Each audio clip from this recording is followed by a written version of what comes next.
Quando a Espanha achou prata no Peru, tá certo? Aí, meu colega, Portugal achou o quê? Se tem prata na América do Sul, deve ter no Brasil. A gente tem que criar uma maneira de explorar o Brasil. Só que Portugal já gastou demais. Quando a gente gasta demais, a gente faz aquele famoso jeitinho. A gente adapta a situação. O ideal é que Portugal nomeasse um cara para explorar o Brasil. Só que não tem ninguém que tenha coragem nem condição financeira para isso. Nem o rei tem. Aí o que é que ele vai fazer? Ele vai pegar o Brasil e vai estar aí até na apostila de vocês já o desenhozinho, tá certo? Na página 11. Ele vai pegar o Brasil e vai dividir em capitanias hereditárias.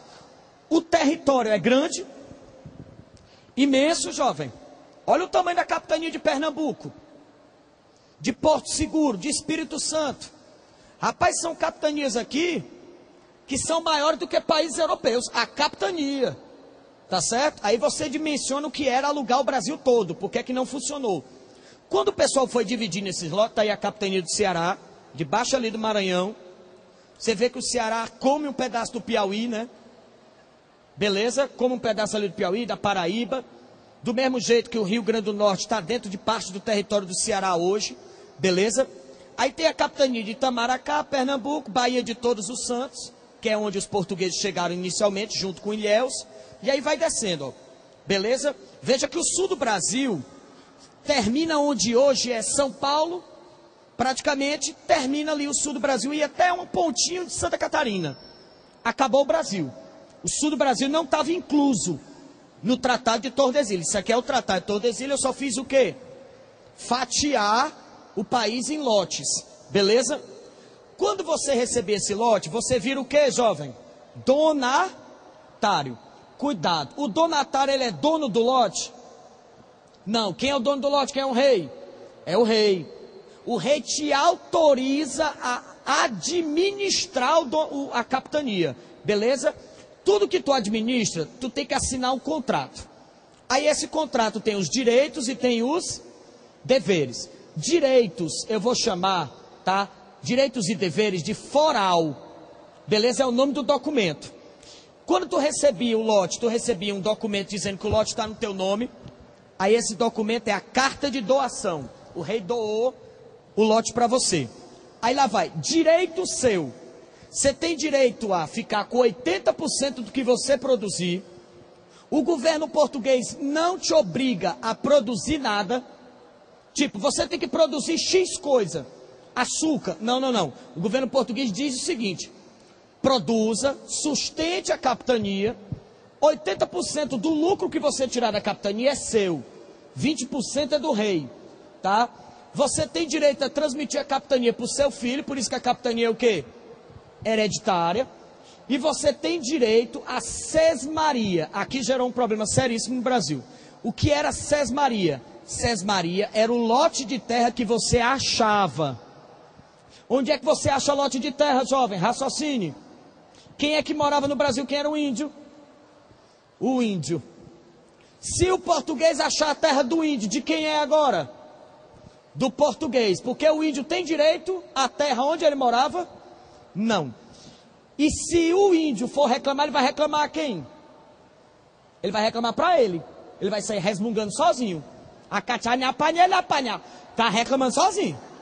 Porque o rei não vai ouvir ele, o donatário não está nem aí, e o cara tem direito a ficar com a terra. Lógico, o português vem para tomar a terra, então ele não vai negociar com o índio, ele vai armado. Ele leva uma tropa dele. Aqui no Brasil a gente resolvia esse problema de terra, naquela época, desse jeito. Você levava um cabo armado, achei. Aí você achava a terra já com os índios dentro. Tem gente que chama isso de sorte, tá certo? Você já tinha galera para trabalhar, já o lote de terra e pronto. E o rei te autoriza a fazer isso. Agora, tudo na vida tem as obrigações. Você não pode vender a terra, tá bom? Você não pode não pagar os impostos ao rei, apesar de que o rei cobra 20%. Esses 20% é questionável, porque na verdade o rei não sabe quanto é que tem. Então o rei finge que ganha 20%. Ele não pega no pé, viu? Porque ele sabe que se ele pegar no pé, quem é que vai querer ficar aqui? O índio. Tá certo? E ele diz uma coisinha bem interessante. Se você achar metais preciosos, você tem que avisar ao rei.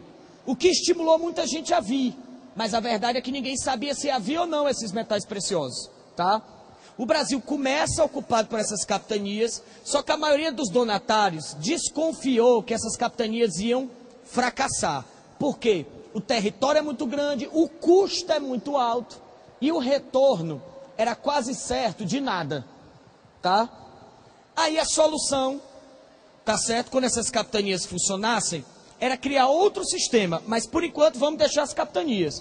O governo utilizou as capitanias e o óbvio aconteceu. Dessas capitanias, quantas deram certo? 3, tá? Geralmente a gente fala 2, mas são 3, ó. Deu certo a capitania de São Vicente, que são 2 lotes, né? Você está vendo aí no mapa que são 2 lotes a capitania de São Vicente. Deu certo a capitania de Pernambuco, tá? E deu certo essa capitania bem pequenininha, ó, em cima de Pernambuco, Itamaracá. Essas 3 capitanias, que são 4 lotes, né? Porque são 2 lotes para São Vicente. Essas 3 capitanias deram certo por uma razão. Qual é a razão? Açúcar. Encontrar aqui o solo de Massapê, propício para a produção açucareira. O português, ele sabe produzir o açúcar, mas ele não tinha muita técnica para refinar o açúcar. Mas a produção ele sabe, só tem um problema: engenho é barato ou é caro? Caro.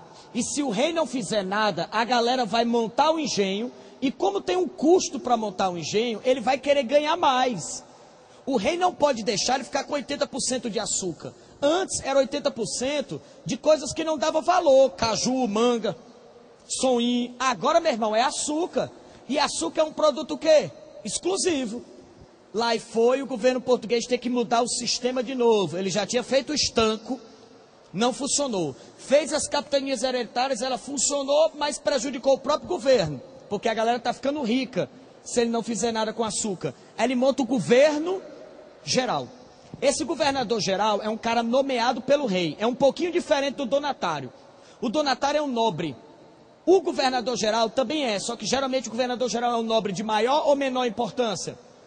Muito maior, de confiança do rei. Mandaram para cá, o primeiro foi o tio Tomé de Souza, beleza? Ele vem com um grupo de pessoas da igreja católica chamado o quê? Jesuítas. Jovem, os jesuítas é o grupo religioso, é a ordem religiosa, talvez de maior importância da igreja católica no final da Idade Média para a Idade Moderna. O jesuíta, ele era um cara que era hiper mega power turbo tind, X plus alfa, 4x4, treinado. A, incorruptível. B, sabia quase tudo da época. Ele sabia física, a física da época. Sabia biologia, química, ele era poliglota, sabia engenharia, arquitetura, falava várias línguas, escrevia bem e tinha um doutrinamento que, se ele achasse que ele está errado, ele já se martirizava. Ele nem precisava pecar, não. Quando ele pensava que pecou, ele já dava um castigo nele mesmo para ele poder compensar o pensamento do pecado, tá? E um cara que tem regra. O menino jesuíta, ele tem hora para estudar, hora para trabalhar, hora para produzir, hora para orar. Ele obedece regras. Quer dizer, se tem alguém que vai ajudar a doutrinar a cultura europeia no Brasil, na América e até na Ásia, quem foi o jesuíta? O jesuíta.